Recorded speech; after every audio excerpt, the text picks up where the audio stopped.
ছোট্ট বন্ধুরা, এখন আমরা লিখব ইংরেজি লেটার এফ। প্রথমে আমি ক্যাপিটাল লেটারে তোমাদের এফ লিখে দেখালাম।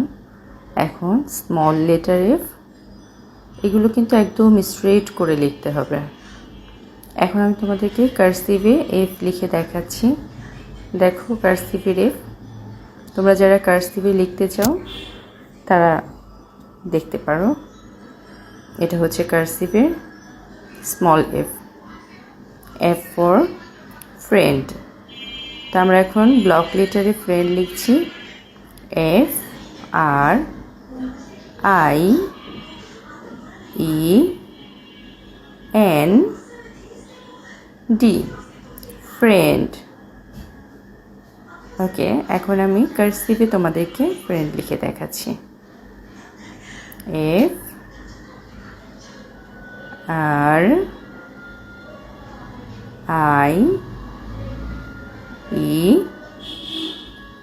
N D, friend. ফ্রেন্ড অর্থ কি? বন্ধু। তোমরা লিখে প্র্যাকটিস করবে। ওকে।